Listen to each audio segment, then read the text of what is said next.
Bismillahirrahmanirrahim. Alhamdulillahi rabbil alamin. Wassalatu wassalamu ala Rasulillah wa ala alihi wa sahbihi wa man tabi'ahum bi ihsan ila yaumiddin. Ba'd. Fa nuwasil kitab Al-Bayan Al-Awhad fi Tauhidillahil Ahad. Di pertemuan yang kemarin kita masuk ke pembahasan Tauhid al-asma' wa sifat, dan ini diantara fasal yang terakhir dari kitab ini. Akan tetapi fasal terakhir inilah yang paling panjang. Kemarin kita sebutkan beberapa masail berkaitan Tauhid al-asma' wa sifat. Di antaranya pendalilannya kita sebutkan di dalam Al-Quran, was-Sunnah, wa al-aql wal-fitrah.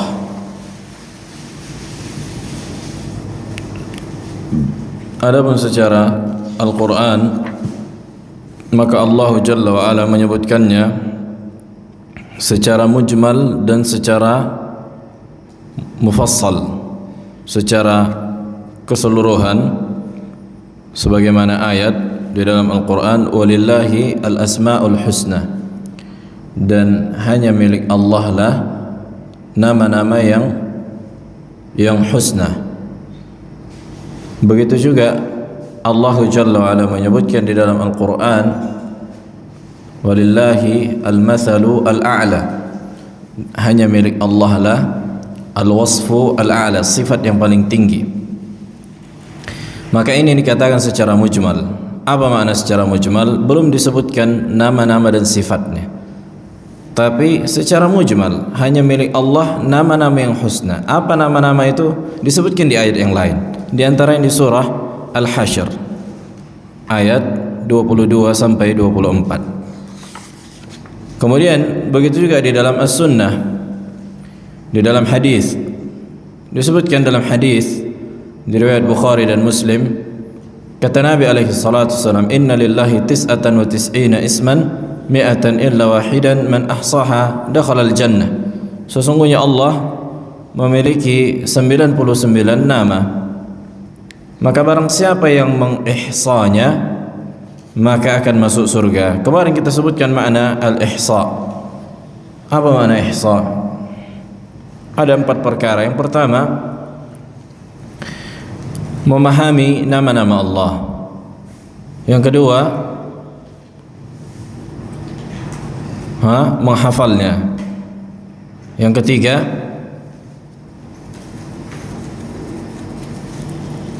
mengamalkan konsekuensinya.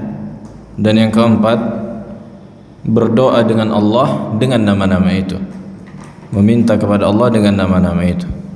Maka inilah makna al-ihsa. Bukan hanya sebatas menghafal sebagaimana yang dilakukan sebagian orang. Sebelum belajar nanti rame-rame berjamaah, satu orang memimpin, ayo baca Asmaul Husna. Tapi mereka tidak faham apa makna Al-Muhaimin. Mereka tidak faham apa makna Al-Jabbar. Mereka tidak faham apa makna nama Allah Al-Mu'min. Maka ini yang wajib kita pelajari. Bukan hanya sebatas melantunkan. Begitu juga dengan Al-Quran, bukan hanya sebatas melantunkan, tapi mentadabburi maknanya. Sebagaimana Allah katakan, afala yatadabbaruna al-Quran am ala qulubin aqfaluha, kitabun unzilat ayatuhu liyadabbaru ayati. Al-Quran yang diturunkan untuk apa? Liyadabbaru ayati, supaya ditadabburi. Bukan hanya sebatas apa?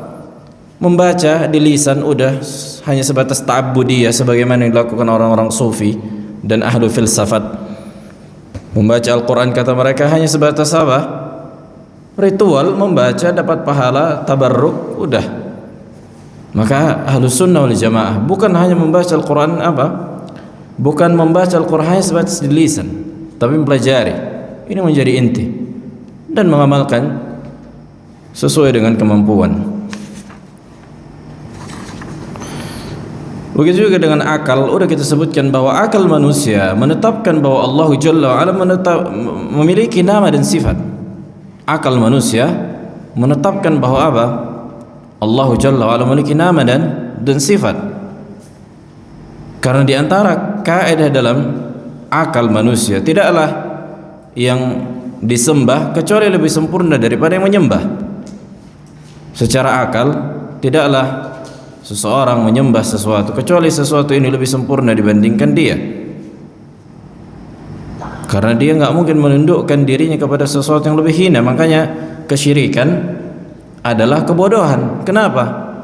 Karena seseorang, yakni makhluk, menundukkan dirinya kepada makhluk yang lain, menyamakan Allah Jalla wa Ala dalam peribadatan misalnya, sementara ibadah ini hanya untuk Allah. Dia samakan Allah dengan makhluk, yang dimana makhluk ini sama dengan dia.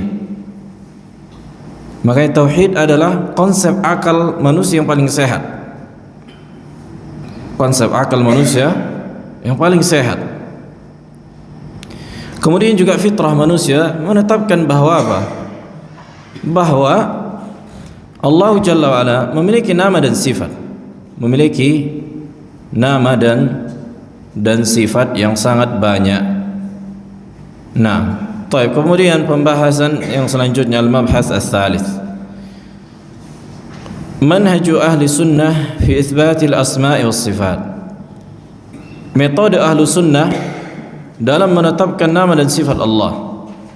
Metode ahli sunnah dalam menetapkan nama dan sifat Allah Jalla wa Ala. Qala al-muallif غفر الله له ولوالديه ولسائر المسلمين. Man al-muallif? Siapa penulisnya, Kevin? Kitab Al-Bayan Al-Awhad.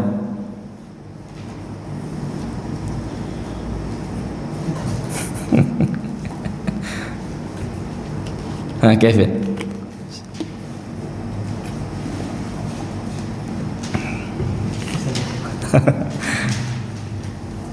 Nah, طيب. Al-masalatul ula, di antara metode ahli sunnah wal jamaah dalam menetapkan nama-nama dan sifat Allah Jalla wa Ala, itsbatu asma'illahi wa sifatihi ala zahiriha wa haqiqatiha وشرح معنى الظاهر من النصوص والرد على الشبهة حول الظاهر.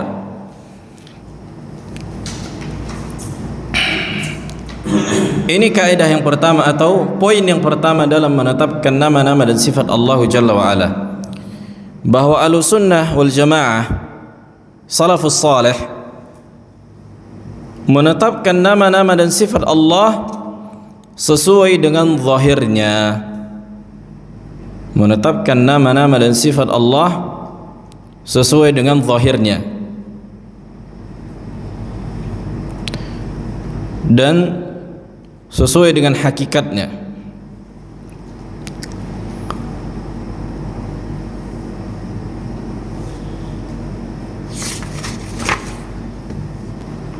Kemudian akan kita sebutkan apa makna al-zahir, kan gitu sering. Zahir. قال المؤلف من أصول منهج أهل السنة التي تميز به عن غيره من المخالفين في باب الأسماء والصفات أنهم يثبتون ما ورد من النصوص على ظاهرها وحقيقتها، وأقوال السلف كثيرة جدا في هذا الباب. Di antara pondasi Ahlus Sunnah wal Jamaah yang menjadi pembeda antara mereka dengan Ahlul Bid'ah dalam bab asma' wa sifat, bahwa mereka menetapkan dalil yang datang dari Al-Quran dan Sunnah sesuai dengan zahirnya, sesuai dengan zahir. Ini dulu yang harus kita fahami, bahwa kita menetapkan nama-nama dan sifat Allah sesuai dengan zahir.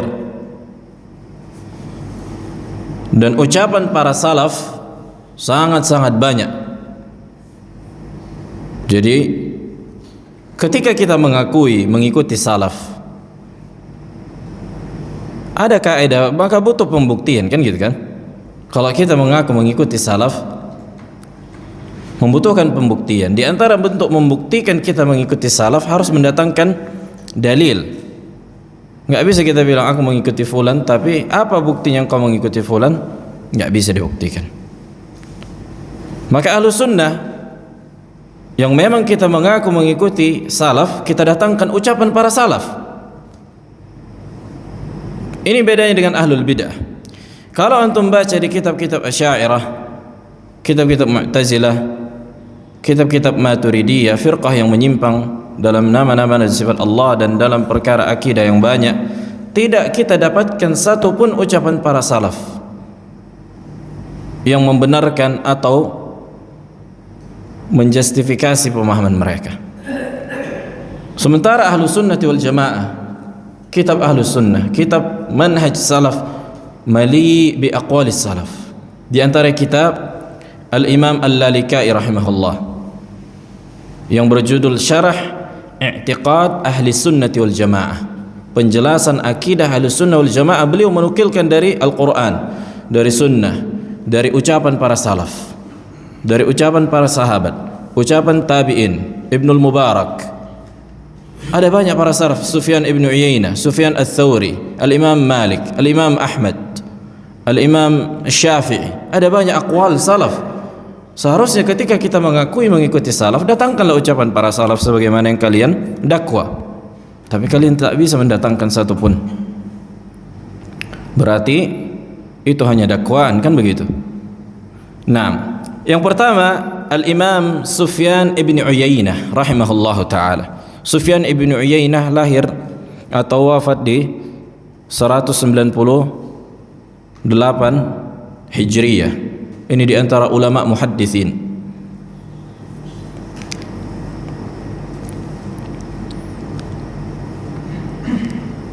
Dan mereka di antara salafus salih. Qala Ahmad bin Nasr, berkata Al-Imam Ahmad bin Nasr, sa'altu Sufyana ibn Uyainah qultu, aku bertanya kepada Sufyan, Al-Imam Sufyan ibn Uyainah, qultu ya Aba Muhammad uridu as'aluk, aku berkata kepadanya, ya Aba Muhammad, nama kunyah Ibn Uyainah, Aba Muhammad, aku pengen nanya nih. Qala la tas'al, katanya. Kata Ibn Uyainah rahimahullah, udah jangan bertanya. Qultu idza lam as'aluka faman as'al. Ini di antara wara para salaf, yakni mereka saling kalau mau bertanya-tanya sama ulama lain gitu. Nah, tapi ketika disekak dia, kalau bukan sama mau aku bertanya, siapa lagi mau aku tanya? Ya udah, katanya qala sal, silahkan tanya. Qultu ma taqulu fi hadhihi al-ahadits. Kemudian aku bertanya, pertanyaanku ini, apa yang engkau katakan dalam hadis-hadis yang diriwayatkan atau hadis-hadis yang berisi sifat-sifat Allah, hadis-hadis yang isinya menyebutkan sifat Allah, seperti al-qulub baina isba'ain, disebutkan dalam hadis inna quluba bani adam baina isba'ain min asabi'ir rahman yuqallibuha kaifa sya'. Sesungguhnya hati-hati anak Adam di antara dua jemari dari jemari Allah, yang Allah bolak-balikkan sesuai dengan yang Allah kehendaki. Ini disebutkan dalam hadis sahih. Begitu juga wa anna Allah yadhak, sebutkan dalam hadis bahwa Allah yadhak, tertawa. Allahu ya'jab, Allah juga merasa takjub. Mimman yadhkuruhu fil aswaq. Faqala, kemudian apa kata Al-Imam Ibn Uyainah rahimahullah? Tadi pertanyaan apa? Apa yang engkau katakan, apa pendapatmu, apa akidahmu ketika disebutkan hadis-hadis yang menetapkan sifat Allah? Berkata Al-Imam Ibn Uyainah, faqala amirruha kama ja'at bila kaif. Apa makna amirruha kama ja'at bila kaif? Amirruha artinya jalankanlah, sebutkanlah sebagaimana yang datang kepada kalian tanpa bertanya bagaimana. Contohnya Allah disebutkan di dalam Al-Quran memiliki kedua tangan, bal yadahu mabsutatan, bahkan kedua tangan Allah terbentang luas. Maka apa yang wajib bagi kita? Yang wajib bagi kita mengucapkan apa yang Allah ucapkan. Allah punya tangan, ya maknanya tangan. Tetapkanlah, athbituha, amirruha, sebagaimana dia datang, tanpa apa? Bertanya. Inilah yang dimaksud dengan zahir. Inilah yang dimaksud dengan zahir. Dan ini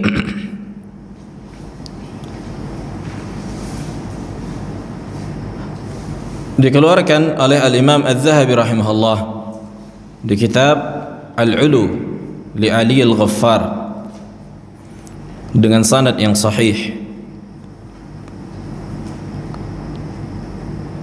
Maksud dari ucapan salaf bila kaif tanpa membagaimanakannya, kan gitu. Al-muradu bila kaif ay bila su'alin an kaifiyati sifat. Yani tanpa bertanya, tidak perlu lagi kau tanya apa, bagaimana sifat Allah, bagaimana wajah Allah, bagaimana tangan Allah, jangan tanya, kan gitu. Au bila kaifiyatin ma'lumatin ladal makhluk, atau tanpa membagaimanakan, atau kita enggak mengetahui bagaimana sifat Allah. Walaysa ma'nahu anna sifatillahi laysa laha kaifiyah. Bukanlah maknanya bahwa sifat Allah tidak memiliki kaifiyah. Jadi sifat Allah itu memiliki kaifiyat. Wajah Allah memiliki bentuk, tangan Allah memiliki bentuk, tapi kita tidak mengetahui bagaimana bentuknya. Itu yang dinafikan. Wadah. Lianna ma min mawjudin kharijiyyin thabitin illa la budda minhu an takuna lahu al-kaifiyah. Karena tidaklah sesuatu yang ada di luar pikiran manusia. Udah kita sebutkan wujud itu terbagi menjadi dua, wujud zihni yang ada di dalam pikiran, dan ada wujud khariji yang di luar pikiran, yang di real, kehidupan real. Allah Jalla wa'ala di kehidupan real, tapi bukan di alam makhluk, tapi di luar alam makhluk. Nah, segala sesuatu yang ada pasti memiliki bentuk dan kaifiyah. Kama bayyana al-Imam Malik rahimahullah wa an Syaikhihi Rabi'ah lamma su'ila an kaifiyati istiwa'illah faqala al-kaifu majhul ay ghairu ma'lum ladal insan. Sebagaimana Imam Malik ketika ditanya bagaimana istiwa Allah, apa kata Imam Malik? Bagaimananya kita enggak mengetahui. Al-kaifu majhul. Nah, akan datang juga ucapan Imam Malik nanti. Wa qala fi riwayatin, dan berkata juga Al-Imam Sufyan ibn Uyainah di sebuah riwayat, kullu syai'in wasafa Allah bihi nafsah fil Qur'ani fa qira'atuhu tafsiruhu la kaif wala mithl. Allahu akbar. Ini di antara asar yang paling sangat mematikan ahlul bid'ah dari kalangan orang-orang yang menolak sifat Allah. Berkata Imam Ibn Uyainah rahimahullah, segala sesuatu yang Allah sifatkan dirinya dengan itu di dalam Al-Quran, segala sesuatu dari sifat yang Allah sifatkan dirinya di dalam Al-Quran, kan itu ayat-ayat yang menetapkan sifat Allah, bahwa Allah memiliki tangan, Allah memiliki wajah, Allah istiwa, Allah di atas makhluknya. Segala sesuatu yang Allah sifatkan dirinya dengan itu di dalam Al-Quran, faqira'atuhu tafsiruhu. Makanya ketika ditanya apa makna tangan, tangan ma'ruf, kan gitu. Tangan kita ketahui maknanya, tangan ya tangan. Wajah, apa makna wajah? Wajah diketahui maknanya. Faqira'atuhu tafsiruhu la kaif wala mithl. Jangan ditanya bagaimana dan jangan disamakan dengan makhluk. Dan ini dikeluarkan oleh Al-Imam Ad-Daraqutni di kitab As-Sifat. Beliau Al-Imam Daraqutni ulama muhaddis yang memiliki kitab nama kitab As-Sifat. Begitu juga Al-Imam Al-Lalikai rahimahullah di syarah usul i'tiqad ahli sunnah wal jamaah. Maka lihat rujukan ahli sunnah jelas. Ketika seseorang mengatakan kita mengikuti salaf, tunjukkanlah, qul hatu burhanakum in kuntum shadiqin. Datangkan ucapan para salaf jika kalian memang mengikuti para salaf. Adapun kami yang memang kami ikuti para salaf, ini hujjah kami. Kata Imam Ibn Uyainah, kullu syai'in wasafa Allahu bihi nafsahu fil Qur'ani fa qira'atuhu tafsiruhu la kaif wala mithl. Segala sesuatu yang Allah sifatkan dirinya di dalam Al-Quran, maka tafsirnya adalah bagaimana kita membacanya. Tangan, tangan ma'ruf, wajah, wajah ma'ruf, tanpa membagaimanakannya dan tanpa menyamakannya dengan makhluk. Nanti akan kita perdalam lagi masalah al-qadar al-mushtarak wal-qadar al-mumayyiz insyaallah di pembahasan berikutnya. Cuma harus kita fahami dulu tadi kaidah Ahlussunnah dalam menetapkan nama-nama dan sifat Allah sesuai dengan zahir. Sesuai dengan zahir. Apa makna zahir? Sebagaimana kita membaca hadis atau ayat itu. Itulah makna zahir. Qira'atuhu tafsiruhu.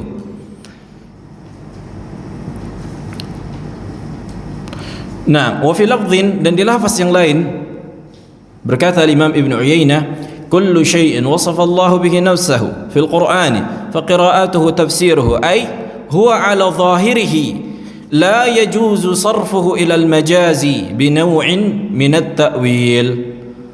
Kata Imam Ibn Uyainah di lafaz yang lain mirip dengan tadi, tapi ini lebih rinci. Segala sesuatu yang Allah sifatkan dirinya dengan itu di dalam Al-Quran, maka tafsirnya adalah bagaimana kita membacanya, begitulah tafsirnya. Apa itu? Ai huwa ala zahir, sesuai dengan zahir. Maka tidak boleh memalingkannya kepada majaz. Kepada majaz. Sebagaimana usul Asy'ariyah mengatakan wajib dalam memahami nama-nama dan sifat Allah kita gunakan majaz. Akan datang pembahasan majaz insyaallah. Dan ini dikeluarkan oleh Az-Zahabi di kitab Al-Ulu li Al-Ali Al-Azim. Baik. Setelah Al-Imam Ibn Uyainah kemudian pindah ke Imam Al-Auza'i rahimahullah. Ini hanya beberapa dari ucapan para salaf. Sebenarnya ada banyak, dan ini mereka ijma' mutawatir di kitab Aqidah Ar-Raziyin, di kitab Al-Lalikai, di kitab Al-Imam Al-Ismaili. Ada banyak sebenarnya, kalau mau dinukilkan enggak siap-siap nanti. Al-Auza'i wafat di 157 Hijriyah. Dan mereka ini lebih dahulu dari Abul Hasan Al-Asy'ari. Mereka ini lebih dahulu dari Abul Hasan Al-Asy'ari 200 tahun. Sekitar 200 tahun. Ini ulama salaf, ini baru salaf, bukan Abul Hasan Al-Asy'ari yang hidup setelahnya atau Abu Mansur Al-Maturidi yang setelahnya. Kemudian Sufyan Ats-Tsauri juga, makanya dikatakan Sufyan Ats-Tsauri dan Ibn Uyainah Sufyanain, dua orang Sufyan. Dan ini wafat di tahun 161 Hijri. Begitu juga Al-Imam Al-Laits Ibn Sa'ad. Ini satu tabaqat semuanya bersama Imam Malik rahimahullah. Ini baru imam salaf yang wafat di 175 Hijri, dan Al-Imam Malik Ibn Anas 179. Qala Al-Walid Ibn Muslim, sa'altu Al-Auza'iyyah wa Sufyan Ats-Tsauriyya wa Malik Ibn Anas wa Laits Ibn Sa'ad an hadhihi al-ahadits allati fiha as-sifatu war-ru'yatu wal-Qur'an faqala amirruha kama ja'at bila kaif. Semuanya yang kita sebutkan tadi, Al-Auza'i, Sufyan Ats-Tsauri, Al-Imam Al-Laits Ibn Sa'ad, Al-Imam Malik Ibn Anas, seluruhnya mereka ketika ditanya tentang hadis-hadis yang menetapkan sifat Allah, begitu juga tentang orang-orang beriman akan melihat Allah pada hari kiamat, begitu juga tentang Al-Quran, maka seluruhnya mereka mengatakan amirruha kama ja'at bila kaif. Tetapkan sebagaimana datang, tanpa bertanya bagaimana dan tanpa membayangkan bagaimananya.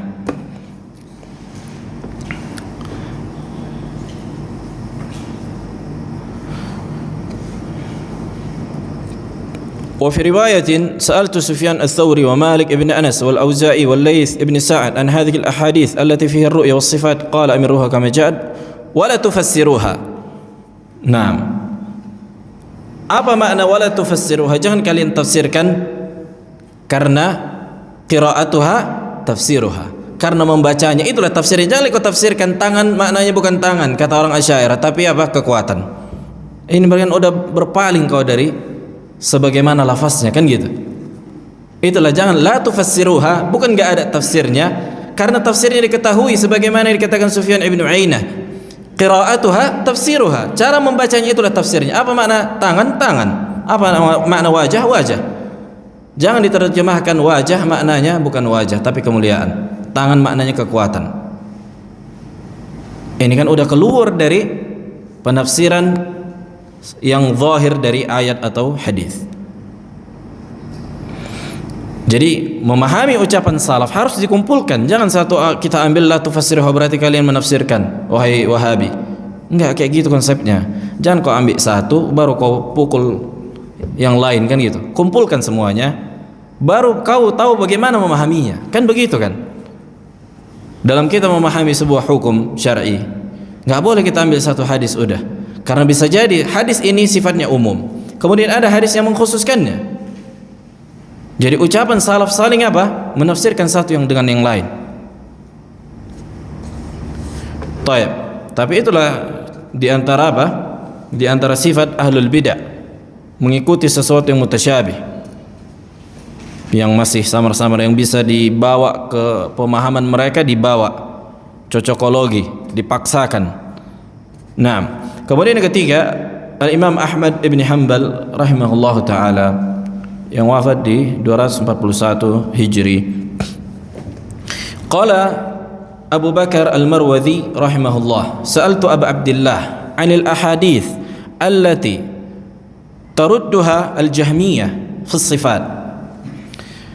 Berkata Imam Abu Bakar Al-Marwazi, aku bertanya kepada Abu Abdullah. Siapa Abu Abdullah? Ai Al-Imam Ahmad. Tentang hadis-hadis yang ditolak oleh Jahmiyah, hadis-hadis yang menetapkan sifat yang ditolak oleh Jahmiyah, karena Jahmiyah menolak apa? Sifat Allah. Wal ru'yah, kata beliau. Begitu juga tentang Allah dilihat. Wal Isra, tentang diangkatnya Nabi alaihi salatu wassalam, Isra Mi'raj. Wa qissatul Arsh, fasahhahaha Abu Abdullah. Kemudian Abu Abdullah Imam Ahmad rahimahullah menjelaskannya. Waqala, dan beliau berkata, Imam Ahmad, qad talaqqat halqa al-ulama bil qabul. Sungguh para ulama, para sahabat, tabi'in, tabi'ut tabi'in menerima hadis-hadis itu, tidak mengingkarinya. Nusallimul akhbara kama ja'at. Kita menerima kabar-kabar itu sebagaimana datang dari Nabi alaihi salatu wassalam. Qala faqultu lahu inna rajulan i'tarada fi ba'dhi hadhihi al-akhbar kama ja'at. Kemudian dia al-Imam Abu Bakar Al-Marwazi berkata kepada Imam Ahmad, sesungguhnya ada seseorang yang menolak hadis-hadis yang menetapkan sifat Allah sebagaimana datangnya dari Nabi alaihi salatu wassalam. Kemudian al-Imam Ahmad mengatakan yujfa. Apa makna yujfa? Ai ibta'id anhu. Kalau ada orang-orang yang menolak sifat-sifat Allah, memalingkan maknanya dari makna yang benar kepada makna yang salah, udah hati-hati kau, tinggalkan orang itu, jauhi. Ai huwa yabta'id anis shawab, kan itu. Ya, makna yujfa artinya tinggalkan dia, atau orang ini meninggalkan sesuatu yang hak. Wa qala ma i'tiraduhu fi hadzal mawdi' yusallimu al-akhbar kama ja'at. Jadi apa saja dia yang tolak, yakni seorang yang menolak sifat Allah, wajib kita menerima hadis itu atau ayat itu sebagaimana yang datang dari Rasulullah sallallahu alaihi wasallam. Ya, sebagaimana datangnya Allah Jalla wa Ala mengatakan Allah punya tangan, ya tetapkanlah tangan bagi Allah Jalla wa Ala. Allah mengabarkan Allah memiliki wajah, tetapkanlah wajah sebagaimana yang Allah katakan. Nabi mengatakan Allah turun di sepertiga malam terakhir, tetapkanlah sebagaimana yang Nabi katakan. Nah, taib. Kemudian qala Abu Mansur Al-Azhari, ini antara ulama salaf juga yang wafat di tahun 308 atau 370 Hijri. Abu Mansur Al-Azhari. Ba'da dzikri hadis anna jahannam tamtali hatta yad'a Allahu fiha qadamah. Setelah menyebutkan hadis, disebutkan dalam hadis bahwa Allah Jalla wa Ala meletakkan kakinya ke neraka jahannam sampai neraka jahannam itu penuh, dan berkata qat, cukup. Nggak bisa kita bayangkan bagaimana, kan gitu. Yang jelas kita fahami Allah Jalla wa Ala memiliki kaki dan meletakkan kakinya di neraka jahannam. Dan tidak, nanti akan kita bahas insyaallah, konsekuensi sifat Allah tidak sama dengan konsekuensi sifat makhluk. Konsekuensi sifat makhluk tidak sama dengan konsekuensi sifat Allah Jalla wa Ala. Akan datang penjelasan insyaallah.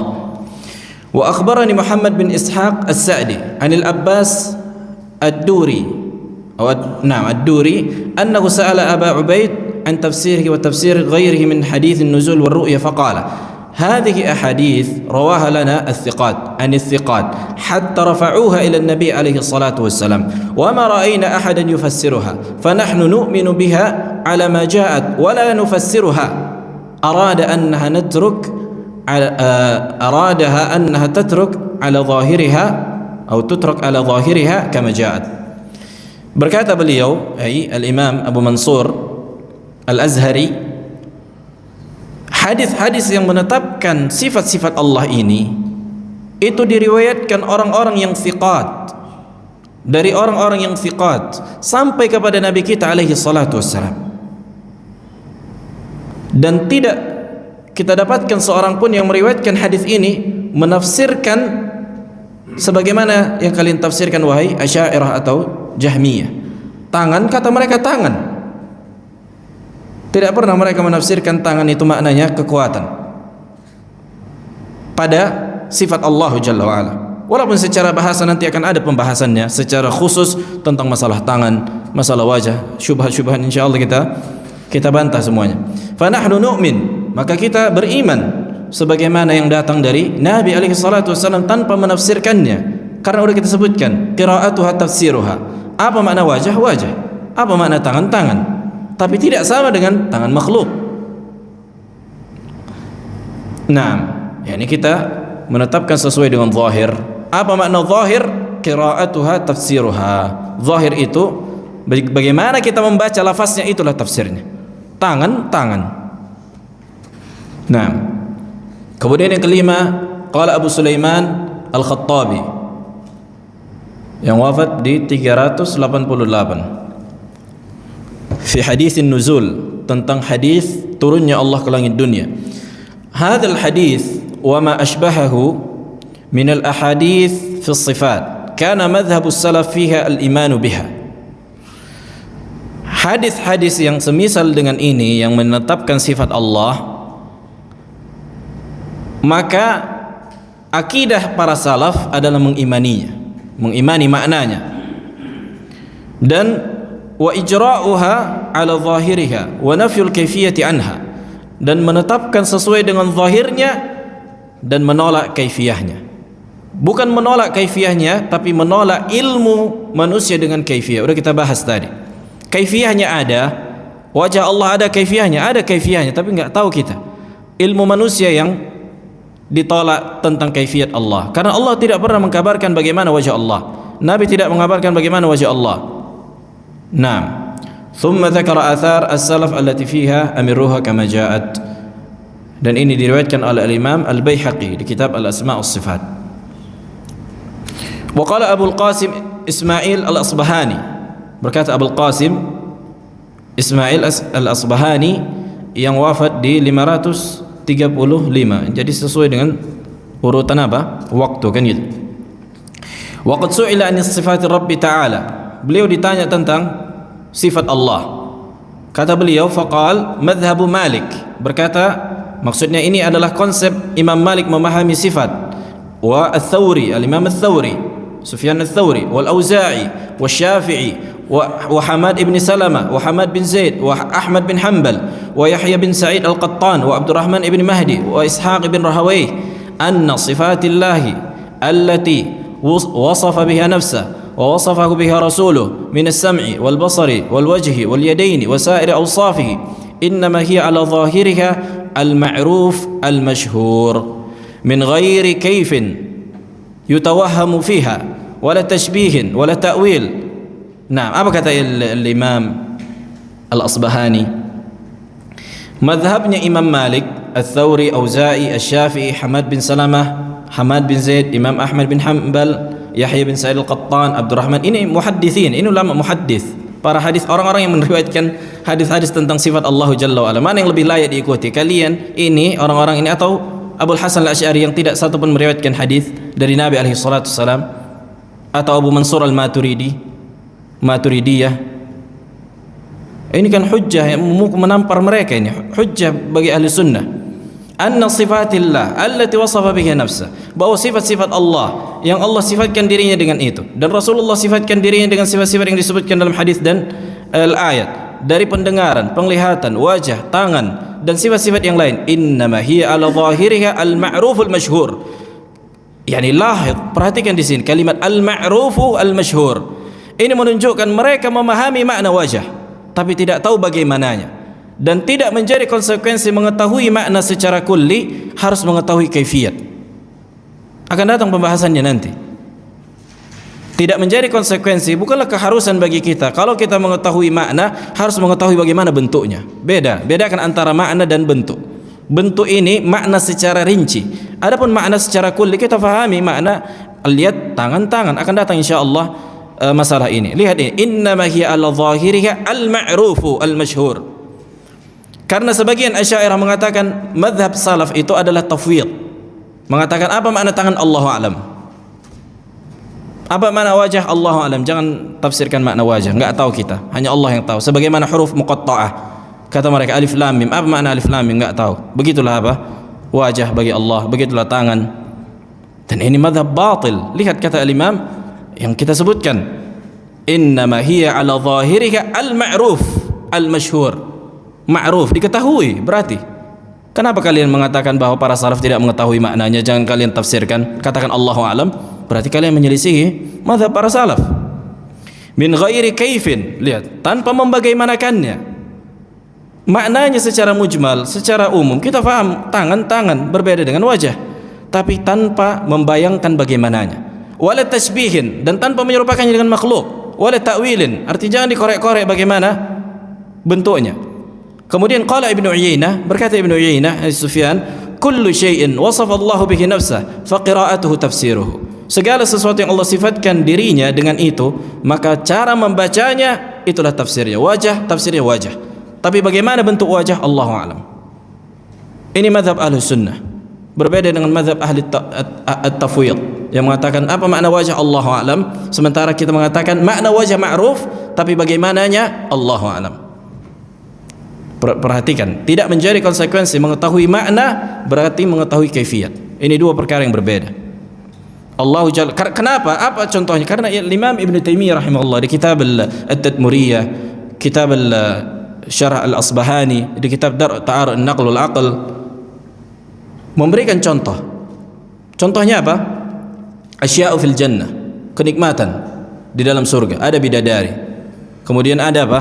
Ada pisang, al-inab, naam.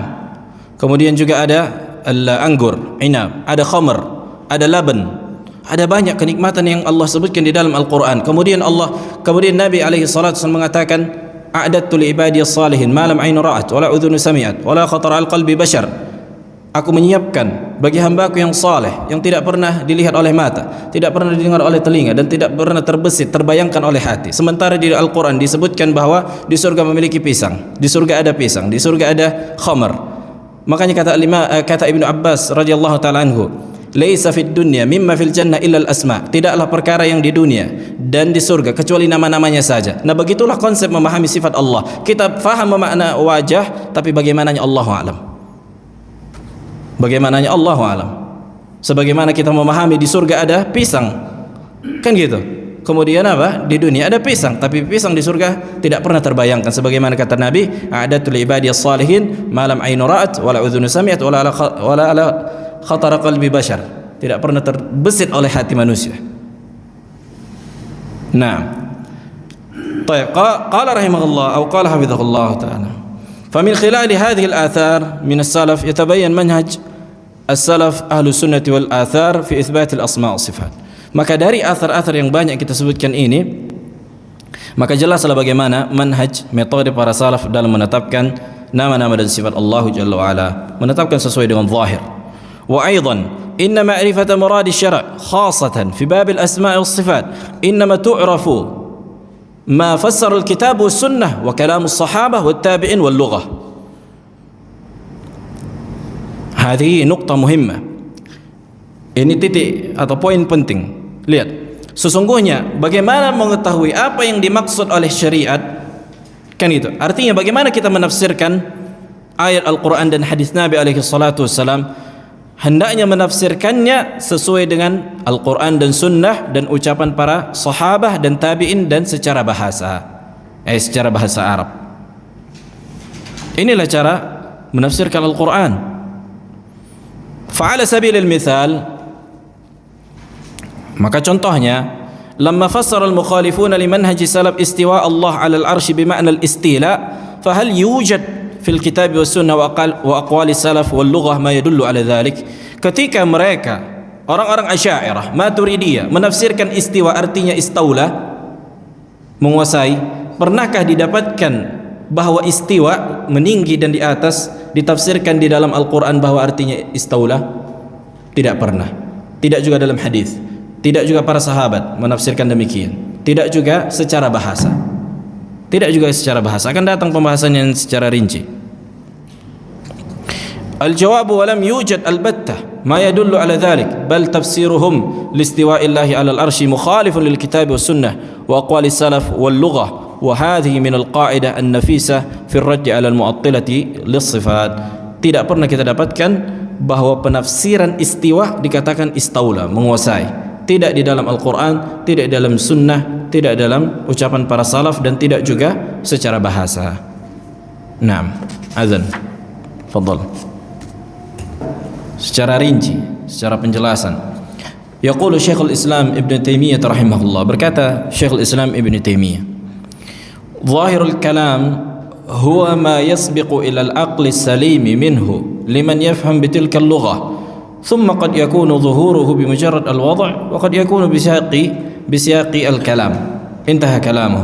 Kata beliau Ibn Taimiyah, zahirul kalam, apa definisi zahirul kalam? Ya kan, definisinya kita faham tadi, qira'atuhu tafsiruhu, cara membacanya itulah zahir. Tapi ada lagi definisi yang lain. Zahirul kalam, kata beliau, huwa ma yasbiqu ila al-aqli salim minhu. Yani ketika disebutkan langsung akal yang selamat dari syubhat memahaminya. Yani memahami bahasa Arab. Jadi ketika disebutkan maknanya atau disebutkan lafaznya, jadi orang yang mendengarnya ketika akalnya selamat dari menyamakan Allah dengan makhluknya, maka dia tidak akan terbayang baginya bahwa turunnya Allah sebagaimana turunnya makhluk, wajah Allah sebagaimana wajah makhluk, kan gitu. Tapi dia memahami maknanya. Taib. Ini secara rinci pada sifat Allah Jalla wa'ala. Thumma qad yakunu zuhuruhu bimujarrad al-wada'. Bisa jadi zahir itu ketika difahami secara lafaz. Wa qad yakunu bisiyaqi al-kalam, bisa jadi dengan konteks dari ucapan, susunan katanya. Makanya bahasa Arab indahnya Al-Quran, mu'jizatnya itu Al-Quran itu pada susunan katanya, tarkib al-kalam, siyaknya, konteksnya, sibak, lihaq, bukan sebatas lafaznya, kan gitu. Makanya subhanallah, yakni Al-Quran ajib balaghahnya, grammarnya itu. Di situ indahnya Al-Quran. Bukan hanya sebatas lafaz yang disebutkan di Al-Quran, tapi ketika disebutkan misalnya Taha, ma anzalna 'alaikal Qur'ana litashqa, kan itu. Illa tadhkiratan lima yakhsha tanzilun mimman khalaqal arda was samawati al-ula ar-rahmanu 'alal arsy istawa. Yani itu indahnya Al-Quran. Alhamdulillahi rabbil alamin ar-rahmanir rahim maliki yaumiddin, kan itu. Ada apanya? Ada sajanya. Susunannya itu yang enggak bisa didatangkan orang Arab. Itulah makna i'jazul Quran. Di antara makna i'jaz mukjizat Quran itu susunan grammarnya itu yang nggak bisa didatangkan orang Arab. Padahal mereka orang-orang yang fasih dalam berbahasa Arab. Tapi ini datang dari Rabbul Alamin yang mengajarkan bahasa Arab, yang mengajarkan Al-Quran. Maka ini kembali ke mabda, dari mana asal bahasa? Kan gitu. Apakah dia tauqifiyah, yakni Allah yang mengajarkan, atau manusia yang sepakat menimbulkan bahasa? Ini disebutkan di permasalahan usul fikih. Sebenarnya asal bahasa itu Allah yang mengajarkan. Sebagaimana Allah sebutkan dalam Al-Quran, wa 'allama Adam al-asma'a kullaha thumma 'aradahum 'alal malaikah. Jadi Adam kan itu manusia pertama, kemudian diajarkan oleh Allah Jalla wa'ala tentang nama-nama al-jibal, ditunjukkan ini gunung jibal, misalnya gunung Jawa bahasa Indonesia. Kemudian bahasa itu berkembang juga, bahasa Arab juga ada yang serapan dari bahasa Inggris. Makanya para ulama membuat kitab perkembangan bahasa, tatawur al-lughat. Jadi bahasa Arab pun berkembang. Ada bahasa yang sebelumnya tidak ada dalam bahasa Arab. Itulah contohnya masalan thalajah, ini mendinginkan kan, itu maksudnya kulkas, radio, kalimat-kalimat musta'rabah, kalimat-kalimat yang bukan Arab kemudian menjadi Arab. Nah, ala kullin, bahwa kalam itu, ucapan itu bisa difahami dari konteksnya dan susunan katanya itu. Inilah hakikat dari mukjizat Al-Quran, bukan hanya sebatas lafaznya saja, tapi bagaimana Allah Jalla wa'ala menyusun lafaz-lafaznya itu sehingga memiliki makna yang luar biasa dan mengucapkannya juga indah gitu. Ada balaghahnya di situ. Makna balaghah artinya sempurnanya. Nah, sesuainya tujuan dengan lafaz yang diucapkan. Itulah makna fasih dan fasahah wal balaghah. Taib. قال من خلال تعريف الظاهر لشيخ الإسلام ابن تيمية فالظاهر على نوعين. Maka dari definisi yang disebutkan Syekhul Islam tentang masalah zahir, maka zahir ini ada dua makna. An-naw' al-awwal, jenis yang pertama, al-zahir al-ifradi, zahir yang secara satu lafaz saja bisa difahami.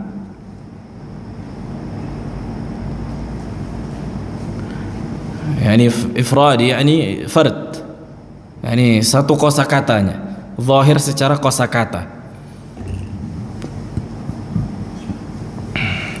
Qala wal murad bihi al ma'na al mutabadir ila adh-dhihn min khilal al lafz al wahid al mu'tamad fi al jumlah, wa lahu amthilatun kathiratun fi an nusus al syar'iyyah.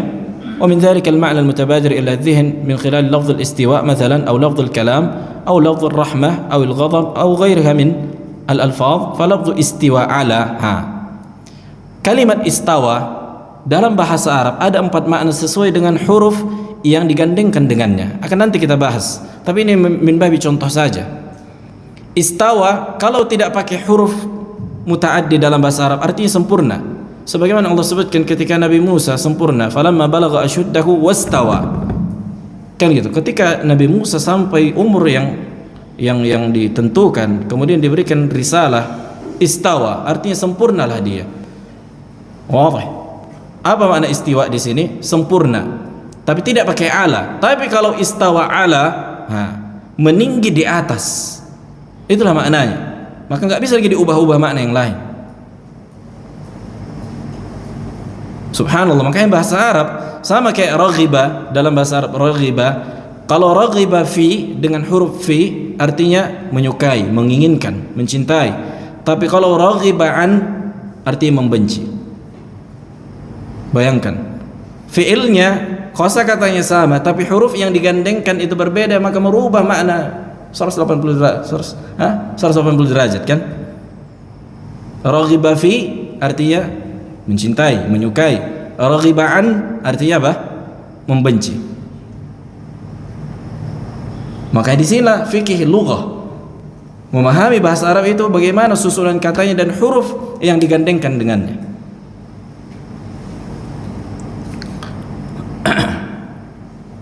Qala adh-dhahir fi ma'na al-'ulu wal irtifa'. Nah, makanya di dalam Al-Qur'an ada sekitar 6 ayat Allah Jalla wa'ala menyebutkan thumma istawa 'ala al-'arsy, ar-rahmanu 'ala al-'arsy istawa.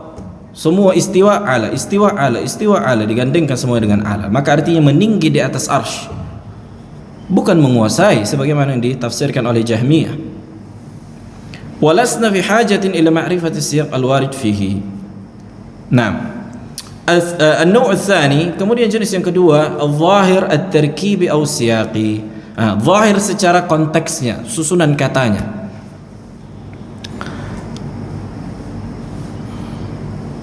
والمراد به المعنى المتبادر إلى الذهن من خلال تركيب الكلام وسياقه وليس من خلال لفظة واحدة فيه وله أمثلة عديدة ومن ذلك قوله تعالى. Contohnya Allah Jalla menyebutkan di dalam ayat di surah An-Nahl ayat 26. يقول الله قد مكر الذين من قبلهم فأتى الله بنيانهم من القواعد فخر عليهم السقف من فوقهم وأتاهم العذاب من حيث لا يشعرون.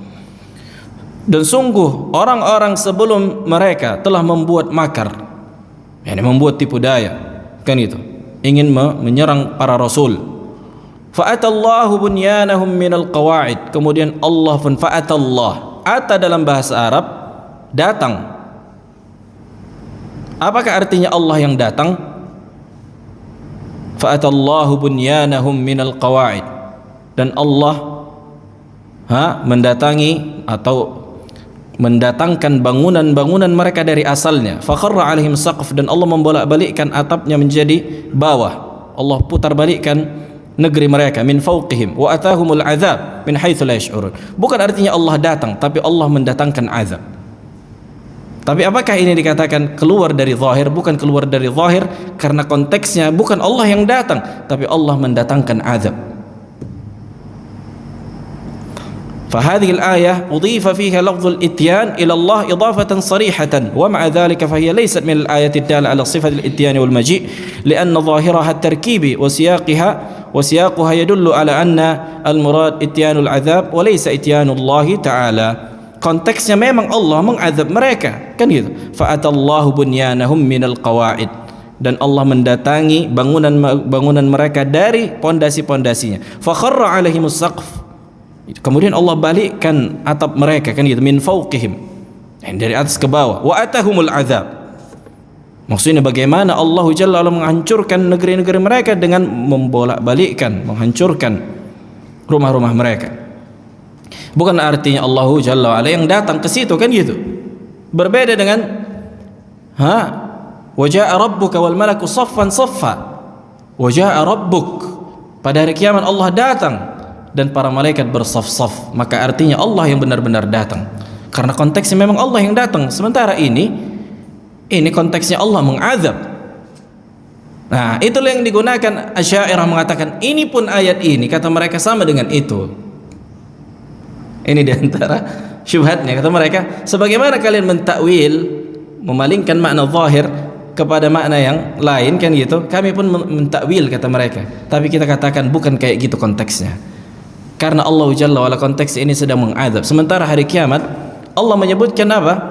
Bahwa Allah yang datang dan para malaikat bersaf-saf, kan gitu. Nah, akan datang insyaallah masalah al-maji wal ityan, pembahasannya dan syubhat yang berkaitan dengan itu. Baik, walidzalika al-kalamul arabi yufhamu ma'nahu min khilali tarkibil kalam wa sighatihi. Oleh karena itu bahasa Arab itu, ucapan orang Arab, ucapan yang berbicara dengan bahasa Arab, difahami sesuai dengan susunan katanya dan konteksnya, bentuknya. Ini harus difahami, kan gitu. Laqad i'tarada al-mukhalifun limanhaj ahli sunnah fi akhdhi zahiri nusus as-sifat, minhum Abu Hamid al-Ghazali, ahad ru'usul Asy'ariyah mutaakhirah. Sampai subhanallah, lihat, Al-Ghazali, Abu Hamid al-Ghazali di antara tokoh Asy'ariyah, dan dia di antara pembesar filsafat, filosof. Qala, berkata Abu Hamid al-Ghazali, wa dhawahir ahadits at-tashbih aktsaruha ghairu sahihah. Katanya, zahir dari hadis-hadis Nabi yang menetapkan sifat itu menyamakan Allah dengan makhluknya, kebanyakannya tidak sahih. Itu katanya. Bagi dia, karena menetapkan apa? Allah punya tangan, itu menyamakan Allah dengan makhluk. Katanya nggak boleh ditetapkan. Dan kebanyakan hadis itu dhaif, katanya. Mendhaifkan bukan karena sesuai dengan kaidah ilmu hadis, tapi mendhaifkan karena sesuai dengan akal dia. Tidak boleh kita mendhaifkan hadis sesuai dengan akal, tapi sesuai dengan sanad, riwayat, jelaskan. Sementara Abu Hamid Al-Ghazali mengatakan di kitabnya yang lain, bidha'ati fil hadis muzjah, perbendaharaanku dalam ilmu hadis secuil, receh, nggak ada harganya. Artinya aku nggak tahu ilmu hadis, tapi katanya bisa dia dhawahir al-ahadits tashbih aktsar ghair sahih. Katanya nggak sahih. Berarti dia apa? Mengikuti orang lain. Mengikuti orang lain dalam mendhaifkan dan mengikuti orang-orang atau filsafat tentunya. Baik, kita baca sedikit lagi. Wa qala as-Sanusi di antara tokoh Asy'ariyah mutaakhirah. Wa amma man za'ama anna at-tariq ila ma'rifatil haqq huwa al-kitab was sunnah. Lihat katanya, subhanallah. Ini kalau mereka memahami ucapan mereka ini ada celaan kepada para salaf.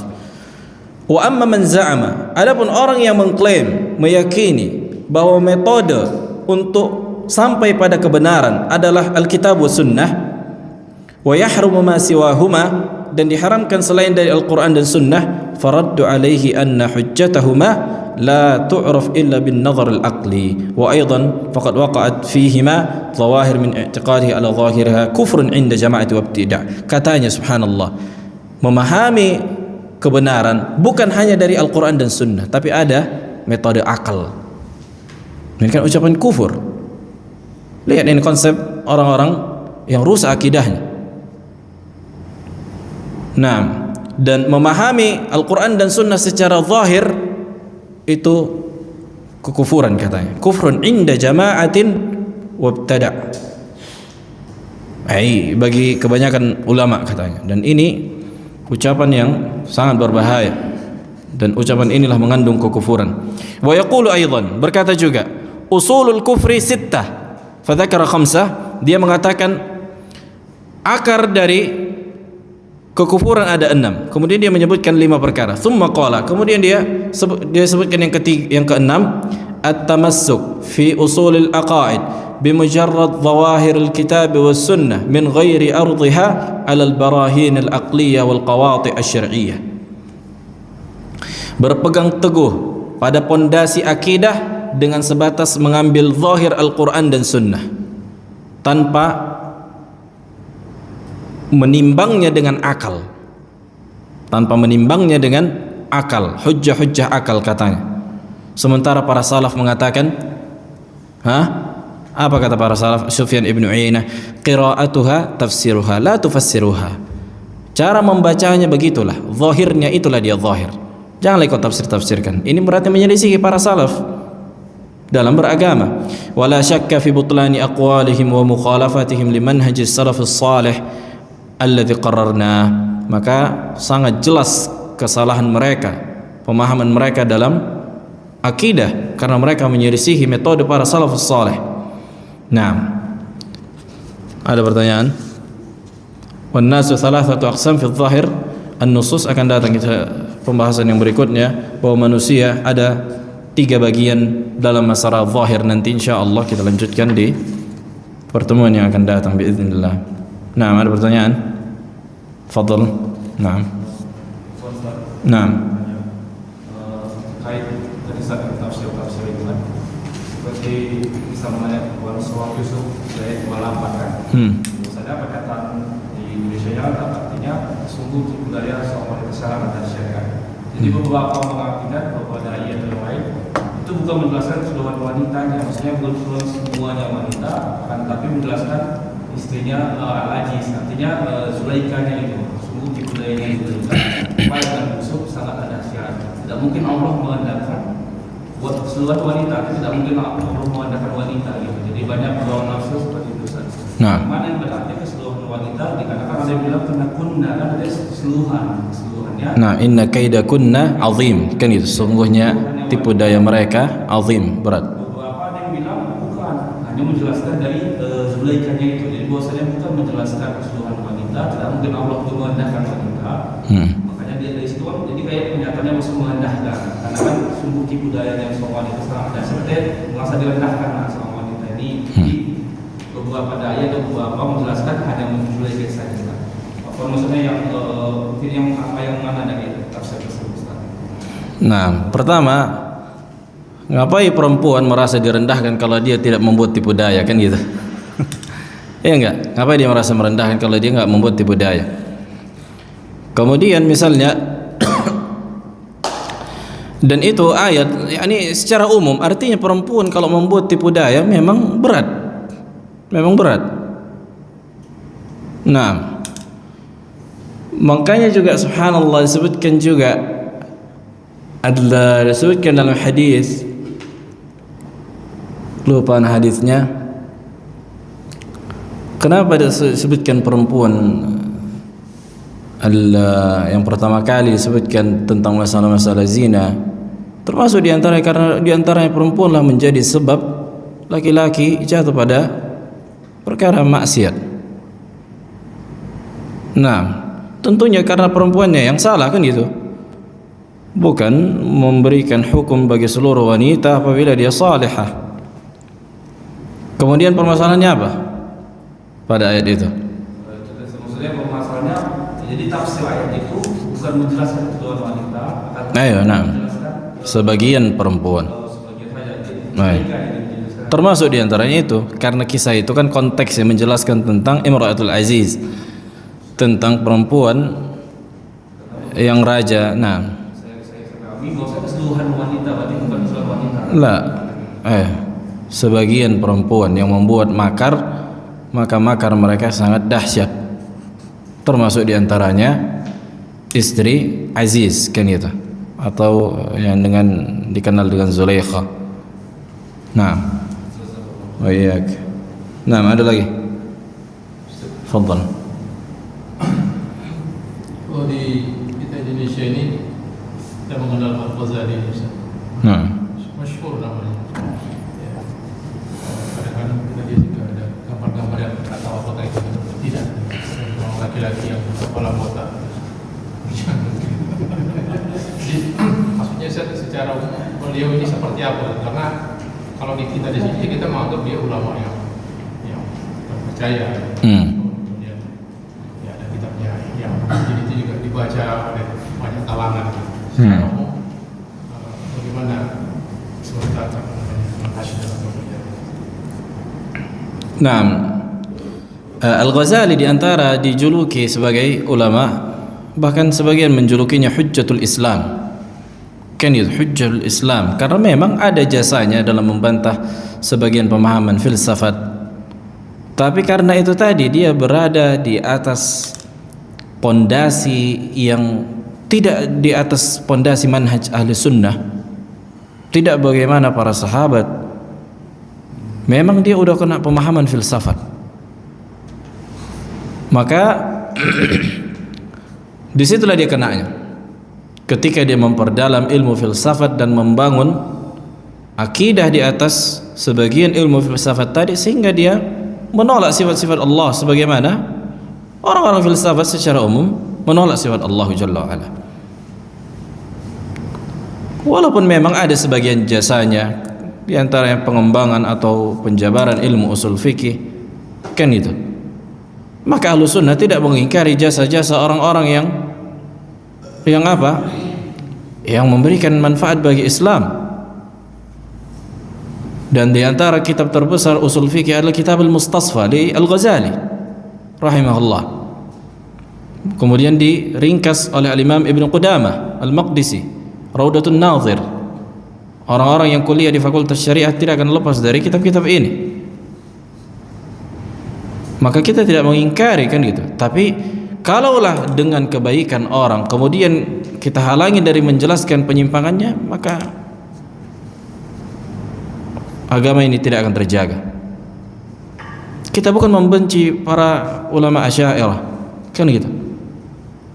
Bukan membenci karena zatnya mereka, tapi karena memang pemikiran mereka menyimpang pada bab sifat Allah Jalla wa'ala. Maka wajib bagi orang yang mengetahui menjelaskannya. Kalau kebaikan mereka, pasti ada saja kebaikan manusia, kan gitu. Hatta orang kafir pun kalau dicari kebaikannya, ada saja itu mungkin kebaikan dalam masalah dunia dan seterusnya. Tapi kan itu urusan kebaikan dia, misalnya kalau dia muslim, urusan dia dengan Allah Jalla wa'ala. dan kita berharap semoga Allah mengampuni dia. Nah, akan tetapi dia memang terkena pemahaman filsafat, dan dia juga diantara yang mengembangkan ilmu mantiq. Nah, kemudian bagaimana Islam, sebagaimana disebutkan dia memiliki penyimpangan dan kesalahan sebagaimana ulama-ulama Asy'ariyah yang lain, diantara Al-Juwaini, Abul Ma'ali Al-Juwaini menulis kitab Al-Waraqat. Rata-rata ulama usul fikih memiliki penyimpangan dalam akidah, dan kita tidak mengingkari jasa mereka, kan gitu. Maka justru mempelajari akidah Ahlussunnah, ketika mempelajari akidah, ketika mempelajari kitab mereka, kita nggak ikut pemahaman mereka. Kita nggak ikut pemahaman mereka. Nah, pembahasan masalah biografinya dan seterusnya panjang. Sebagian mengatakan dia bertaubat. Allah alam apakah benar dia bertaubat. Begitu juga Abul Hasan Al-Asy'ari di akhir hayatnya bertaubat, menulis kitab, tapi taubatnya pun bukan taubat yang menjadi Ahlus Sunnah 100%. Masih ada pemahaman-pemahaman filsafatnya. Bayangkan 40 tahun di atas akidah Mu'tazilah, kemudian dia berusaha berubah, kan gitu. Maka sulit untuk membersihkan semua pemikiran itu, pasti ada kerak-keraknya sedikit-sedikit. Nah, dan diantara akidah maksudnya Abul Hasan Al-Asy'ari contohnya yang paling bagus itulah kitab Al-Ibanah dan kitab Maqalat Islamiyin. Walaupun ini juga tidak 100% mengikuti manhaj ahli sunnah dalam menetapkan sifat Allah. Nah, ada lagi, satu lagi. Kalau ada yang iskal di apa yang kita sampaikan itu lebih diutamakan.